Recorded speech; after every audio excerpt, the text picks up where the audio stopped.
아멘, 아멘. 사도 바울이 고린도 지역에 와서 이 말씀을 쓰기 전에 아덴, 즉 아테네라고 하는 곳에 가서 복음을 전했어요. 가서 보니까 그리스 로마 신화에 나오는 것처럼 만신전이죠. 온갖 신들이 다 있어요.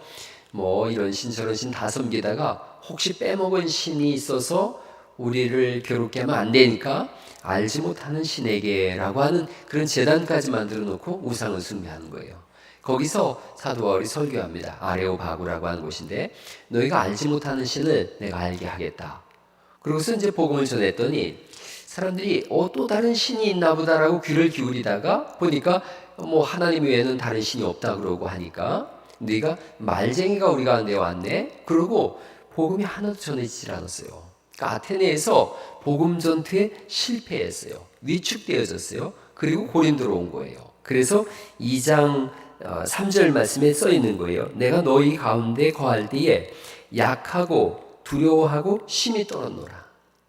그러면서 이제 이분이 다시 결심하는 거예요. 다시 작정하는 거예요. 뭐에 문제가 생겼나? 자기도 공부할 만큼 한 사람이거든요. 가말리엘 문화생으로 철학과 신학을 두루 섭렵한 사람인데 유대인에 가서 철학적인 얘기를 하니까 철학으로 접근을 했었어요. 그런데 다시 결정하는 거예요. 그래, 내가 왜 실패했는가? 십자가를 놓쳤구나. 갈라디아서 6장 14절에 내게는 우리 주 예수 그리스도의 십자가 외에는 결코 자랑할 것이 없다라고 말씀하시면서 자기가 십자가 예수님을 다시 붙잡겠다, 이런 고백이 되어지는 거예요. 그래서 2장 1절에도 형제들아 내가 너희에게 나아가 하나님의 증거를 전할 때에 말과 지혜의 아름다운 것으로 아니하였나니, 그러면서 2절에 있는 말씀을 이렇게 고백하는 거예요. 다시 읽어볼까요? 시작. 내가 너희 중에서 예수 그리스도와 그가 십자가에 못 박히신 것 외에는 아무것도 알지 아니하기로 작정하였다, 이렇게 하세요. 마음에 아주 강하게 작정했다.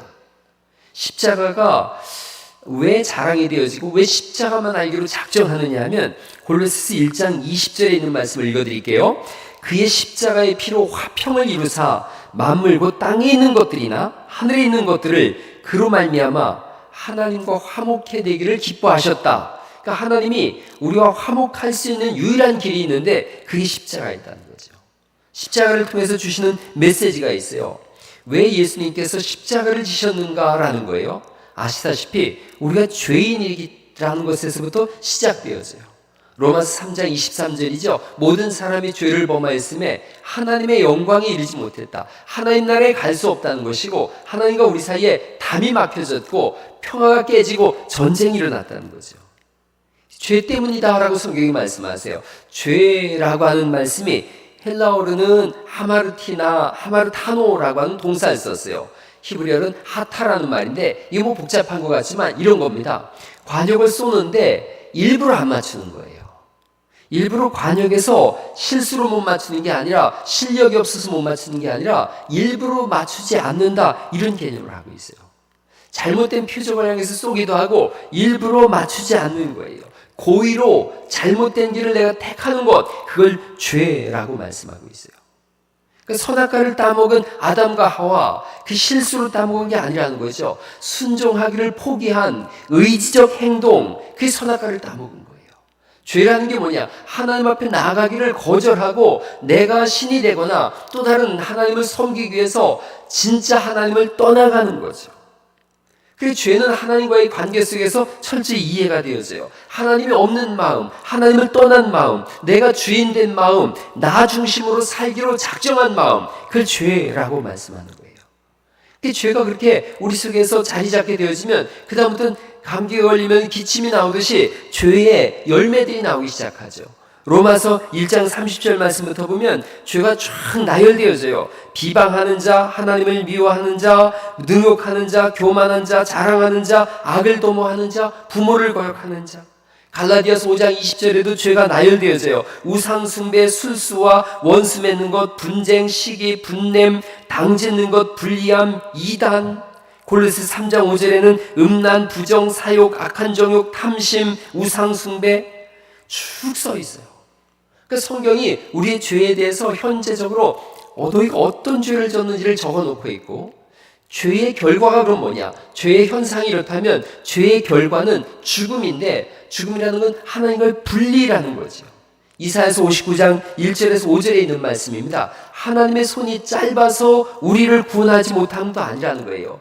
귀가 둔해서 듣지 못함도 아니고 죄가 하나님과 너희 사이를 갈라놨다는 거죠. 그래서 하나님께서 그 죄 때문에 얼굴을 돌리셨다는 거예요. 그리고 우리를 듣지 않으셨다는 거예요. 우리 손에는 피가 가득하다 그러고 너희 손가락이 죄악에 더럽혀졌고 너희 입술은 거짓을 말하고 너희 혀는 악독을 말함이라. 공의대로 소송하는 자도 없고 진리대로 판결하는 자도 없고 허망한 것을 의뢰하고 거짓을 말하고 잔해를 잉태하고 죄악을 생산하며 독사의 알을 품고 있고 독사의 도구다 거미줄을 짜고 그 거미줄에서 알이 나오는데 먹는 자는 죽을 것이고 그 알이 밟힌 즉 터져서 독사가 나올 거다 이렇게 말씀하세요. 그러니까 하나님과의 관계 속에서 하나님 없이 나 중심으로 살겠다고 하는 순간 죄가 자리 잡게 되어지고 죄의 현상이 쏟아지고 그리고 죄의 결과로 하나님과 영원히 떨어진 영원한 죽음이 오더라는 거죠. 그게 어떻게 이 순서를 거꾸로 가져가면 되는 거예요. 하나님을 만나면 그때 비로소 우리의 죄악이 보이는 거죠. 1907년이 우리나라에 있어서 평양 대부흥이 일어났죠. 1월 10일 날 평양 장대현교회에서 평소와 똑같은 사경회가 열렸어요. 매년 하는 의례적인 사경회였는데 그런데 이 사경회는 시작부터가 전혀 분위기가 달랐다는 거예요.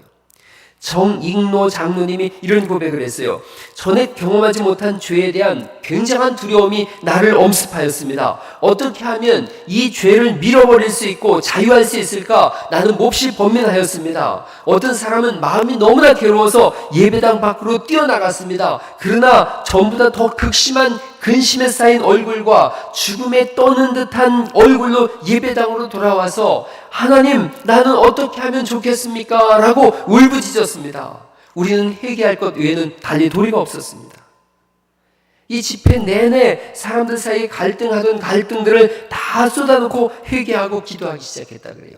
이기람 선교사님이 이날의 역사를 이렇게 고백하고 있어요. 한 사람 한 사람씩 자신의 죄를 고백하고 고꾸라져 울었습니다. 그리고 나서 바닥에 엎드려 제가 죽을 죄인입니다. 주먹으로 바닥을 쳤습니다. 나의 요리사는 사람들 가운데 고꾸라져서 방 건너편 쪽에 있는 나에게 소리쳤습니다. 목사님, 내게도 희망이 있는지 과연 용서를 받을 수 있는지 말씀해 주십시오. 그리고 바닥에 뒹굴면서 눈물이 범벅이 돼서 부르짖었습니다. 때때로 회개의 고백 후에 모든 회중이 통성기도를 했는데 수백 명의 회중이 통성기도를 하는 장관이란 뭐라고 표현할 수가 없었습니다.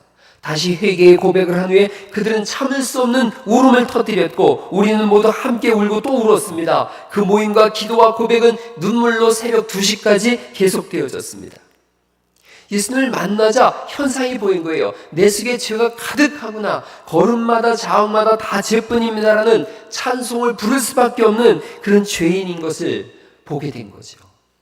그러니까 하나님 떠나갔을 때는 보이지 않는데 돌아오니까 밝은 빛 앞에 섰더니 우리 속에 내면이 다 드러났는데 우리를 진단해 보니까 죄악 덩어리더라는 거죠.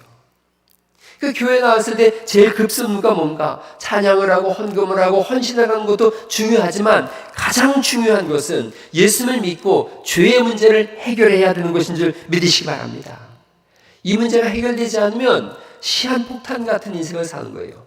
언제 터질지 모르고 살아가는 가장 불행한 인생인 거죠.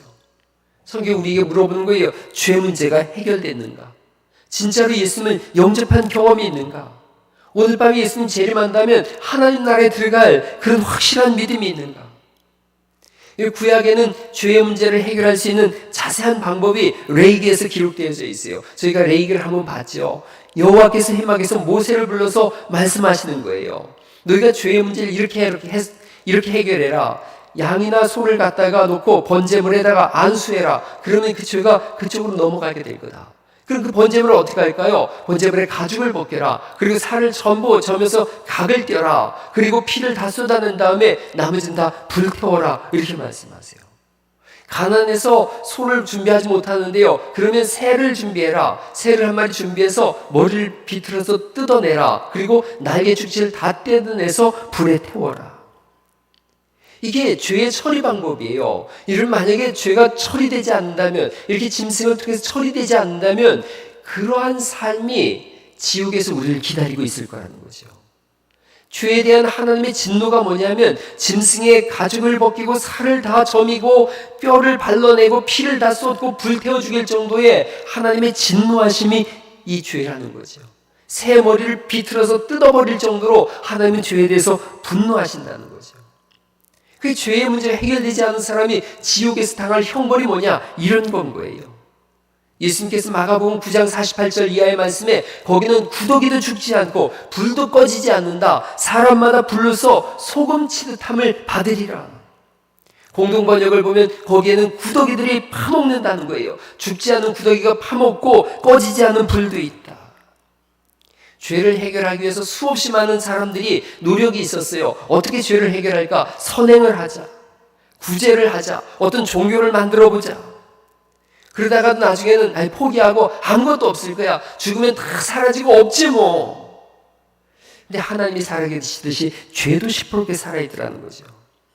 어떻게 죄를 해결할까요? 죄는 하나님과의 관계 속에서 범해진 거예요. 하나님과의 관계 속에 있는 거죠. 그러니까 하나님의 방법 밖에는 달리 죄를 사할 수 있는 방법이 없어요. 그래서 히브리서 9장 22절 이하에 죄를 어떻게 사하는지에 대해서 쭉 기록되어져 있어요. 율법을 조차 거의 모든 물건이 피로써 정결하게 되나니 피 흘림이 없은즉 사함이 없느니라. 죄를 졌으면 피를 흘려야 된다는 거죠. 그래서 구약에서는 양을 잡고 소를 잡았는데 히브리서 10장 4절에 그렇게 또 써 있어요. 황소와 염소의 피가 너희 죄를 능히 없애지 못한다. 구약에는 양을 잡고 소를 잡았는데 성경이 말씀하는 거예요. 사람이 죄를 범해놓고 왜 애매한 소를 잡느냐는 거예요. 사람이 죄를 범해놓고 왜 양을 잡느냐는 거죠. 이것은 그림자라는 거예요. 이걸 예표론이라 그래요. 미리 예자에 드러날 표자, 미리 표식으로 드러내주는 거예요. 그림자로 드러내주는 거고 저 양이 뭘 의미하는지 아느냐, 저 소가 뭘 의미하는지 아느냐, 그러면서 예수 그리스도에게로 그 모든 것을 가져가고 있어요. 사람이 죄를 범하였으니 사람이 죄값을 갚아야 되지 않겠냐는 거예요. 그러나 한 사람이 죄를 범했으면 한 사람이, 무죄한 한 사람이 죄를 갚아야 되는데 무죄한 사람이 없는 거예요. 그러니까 하나님의 아들이 이 땅에 육신을 입고 사람으로 오셨어요. 그분은 진짜 사람으로 오셨는데 죄는 없으시다라고 성경이 말씀하심을 통해서 예수님 사람으로 오셨구나. 한 사람이 죄를 범했을 때 그 한 사람 몫의 죄를 감당할 수 있는 죄 없는 사람으로 오셨구나. 근데 온 인류가 다 죄를 범한 걸요. 여기 다 죄인인데 그래서 그분은 동시에 하나님이신 줄 믿습니다. 참 하나님이며 참 사람이신 예수님이 오신 것이죠. 우리의 죄값을 해결하기 위해서. 이 죄값을 마귀한테 해결한다 그런 게 아니에요. 죄의 문제는 하나님과의 관계성인데 어떤 사람들은 마귀한테 해결한다 그러는데 그렇지가 않아요. 예수님께서 마가복음 10장 45절에 예수님이 왜 오셨느냐 하면 자기 목숨을 많은 사람의 대속물로 주려 하십니다. 그 대속물이 구약시대의 황소와 양과 염소의 역사인 거죠. 로마서 4장 25절에 예수는 우리 범죄함을 위하여 내어줌이 되어지고 내어줌이 대속물이 된 것이고 양처럼 죽임을 당한 것이고 그 사건이 십자가 사건입니다.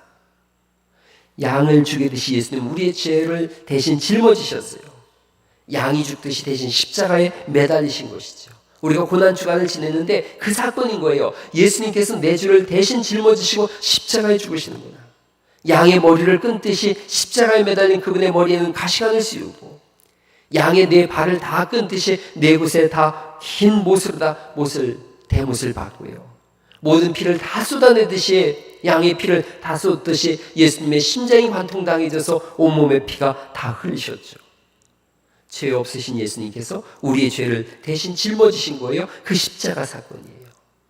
그래서 십자가는 우리에게 외치는 하나님의 메시지고 주일날 제가 읽어드린 것처럼 이사야서 53장 5절 6절에 있는 말씀이 신약의 요한복음 3장 16절 같은 말씀이라 그랬어요. 그가 찔림은 우리의 허물을 인함이요 그가 상함은 우리의 죄악을 인함이라. 그가 징계를 받음으로 우리가 평화를 누리고 그가 채찍에 맞음으로 우리가 나음을 입었도다. 우리는 다 양 같아서 그릇 행하여 각기 제 길로 갔거늘 여호와께서는 우리 무리의 죄악을 그에게 담당시키셨도다. 그 사건이 십자가 사건입니다. 예수님께서는 마태복음 26장 28절에 성찬식을 하세요. 십자가를 앞에 두고 성찬식을 하시는데 떡을 떼셔서 주시면서 말씀하세요. 내 살이다. 잔을 주면서 말씀하세요. 너희를 위하여 흘리는 나의 피 곧 언약의 피니라. 십자가에서 죽으신 예수님은 힘없이 덧없이 죽은 분이 아니라 우리의 죄를 끌어안고 죄 사함을 얻게 하려고 하나님의 아들이 오셔서 우리를 대신하여 죽으신 줄 믿습니다. 우리의 허물을 끌어안고 죽은 거예요. 하나님은 우리 무리의 죄악을 십자가에 달리신 그리스도 예수님께 담당시키셨다라고 말씀하시고, 그 사건을 통해서 누구든지 예수 믿으면 멸망하지 않고 영생을 얻는 길을 열렸고, 하나님의 아들을 믿는 그 믿음을 고백할 때에 하나님의 자녀가 되는 길을 열어주신 줄 믿으시기 바랍니다. 요한복음 3장 16절을 전에 설교할 때 민수기 21장과 비교해서 설교한 기억이 있습니다. 민수기 21장은 광야에서 이스라엘 백성들이 원망했을 때 불뱀이 나타났고, 그 불뱀이 울려서 죽을 때에 모세를 통해서 중보기도 하게 했죠. 모세에게 하나님 말씀하세요. 장대를 높이 세워라. 거기에 노뱀을 만들고 그 노뱀을 바라보는 사람마다 다 살게 될 거다. 그러면서 제가 그런 말씀을 드렸습니다. 장대에 나무에 달린 자마다 다 저주를 받은 자라라고 성경이 선언하고 있다고. 노뱀은 저주의 상징이고 나무에 달린 것도 저주의 상징인데, 예수님이 우리를 대신하여 그 저주를 짊어지심으로 인해서 광야에서 노뱀을 바라본 자마다 살듯이 믿음의 주요 온전케 하신 이인 예수 그리스도를 바라보는 사람마다 사는 역사가 있는 줄 믿으시기 바랍니다. 예수님의 십자가의 마지막 고백이 다 이루었다라는 고백인데, 죄값을 다 치루었다, 외상값 다 갚았다, 이런 개념입니다. 그래서 우리로 하여금 저주에서 벗어나게 했고 하나님의 자녀가 되어지게 했어요. 우리의 죄를 주님께서 시편 이사야서 38장 17절에 보니까 우리의 죄를 주님 등 뒤로 던지셨다. 시편에 보니까 바다 깊은 곳보다 더 깊은 곳으로 우리의 죄를 던지셨다고 말씀하고 있고, 너희 죄를 다시는 기억조차 하지 아니하겠다고 말씀하십니다. 가장 중요한 것은 예수님을 영접하는 겁니다. 그리고 예수님을 따라 사는 것인 줄 믿습니다. 십자가가 나와 무관한 것이 아니라 나를 위하여 십자가를 지셨구나. 그래서 그 상징적인 의미를 가지고 있는 거죠. 십자가를 바라볼 때마다 나를 위하여 죽으신 그리스도 예수님이에요. 십자가는 부적도 아니고, 십자가는 어떤 신통한 것도 아니고, 단지 그런 의미를 가지고 있어요. 결혼할 때 반지를 소중히 여기지 않습니까? 결혼할 때 결혼 반지를 왜 소중히 여기는가? 이게 돈 가치가 있어서 소중히 여긴다, 그런 개념이 아닌 거죠. 이건 당신과 나의 사랑의 약속이죠. 이런 것처럼 우리가 십자가를 왜 소중히 여기는가? 거기에 무슨 능력이 있고 거기 효력이 있고 무슨 그걸 올려놓으면 낫고 이런 게 아니라, 나를 위하여 죽으신 그리스도 예수님의 그 사건이 여기에 깃들어 있기에 십자가를 바라보면서 우리는 그 예수 그리스도를 증거하는 삶을 평생 살아가는 줄 믿습니다. 바울이 오늘 그 고백을 하는 거예요. 내가 아테네에 가서 복음을 전할 때 그걸 잃어버렸구나. 십자가에 달리신 그리스도 예수님만이 나의 능력이시오, 나의 전부셨는데, 그래서 내가 이젠 앞으로 예수 그리스도와 십자가 외에는 알지 않기로 내가 작정했다. 여러분, 이 고난 주간에 그런 결단을 하는 거예요. 내가 예수 그리스도와 십자가 증거하는 것 외에는 내가 알지 않기로 작정하였노라. 영생의 길이 어디에 있는가? 십자가에 달리신 그리스도 예수님을 바라볼 때 생기는 줄 믿습니다. 우리의 죄 문제도 거기서 해결되는 거죠. 세계 종교회의에서 한 여인이 막 뛰쳐나와가지고 부르짖었다는 거예요. 울부짖었다는 거예요. 나는 내 아들을 얼어 죽도록 방치했습니다. 내 아버지는 살인죄로 감옥에 있습니다. 나는 저주 속에 태어나서 저주 속에 살아가고 있습니다. 내 죄를 해결할 길을 알려주시오. 세계 종교인 회의니까요. 그런데 사람들이 시끄럽다고 불평하는 거예요. 한 노신사가 일어나서 말했다는 거죠. 하나님의 아들 예수의 피가 당신의 모든 죄에서 당신을 깨끗하게 하실 겁니다. 다른 것은 없었어요. 모두가 침묵할 수밖에 없었다는 거죠. 요한일서 1장 7절에 있는 말씀처럼 그 아들 예수의 피가 우리를 모든 죄에서 깨끗하게 하십니다. 우리를 새롭게 하십니다. 깨끗한 백지 한 장을 주면서 인생을 새로 쓰라라고 하시는 것처럼 그렇게 하십니다. 찬송가 중에 예수 앞에 나오면 모든 죄 사하고 주의 품에 안기어 편히 쉬리라. 예수 앞에 나오면 은총을 받으며 마음의 기쁨 넘치어 감사하리라. 예수 앞에 설 때에 흰옷을 입으며 밝고 빛난 내 집에 길이 살리라. 우리 주만 믿으면 모두 구원 얻으며 영생 복락 면류관 확실히 받게 되는 줄 믿습니다. 다른 것은 없어요. 하나님의 자녀가 되는 것은 온 우주가 새롭게 창조되는 것과 똑같습니다. 그리스도 예수 안에 있는 자에게는 결코 정죄함이 없다라고 말씀하고 있고, 그리스도 예수 안에서 새로운 피조물이 되어졌다. 하나님께서 아담과 하와를 만드실 때 그들이 피조물이었는데 이제 새로운 피조물, 하나님의 자녀로 새롭게 태어난 줄 믿습니다. 지옥이 떠나가고 천국이 도래하는 거죠. 예수님께서 나를 위하여 십자가에 죽으시고 부활하신다. 나는 그 사건을 믿는다. 그럴 때 인생의 새로운 스토리가 전개되어집니다. 고난주간을 보내고 있습니다. 말씀에 깊이 천착하시고 기도하시면서 경건하게 하루하루를 보내시고 주와 동행하심으로 인해서 여러분 삶이 새로운 인생의 전환점으로 새롭게 펼쳐지는 은혜가 있기를 예수님 이름으로 축원합니다.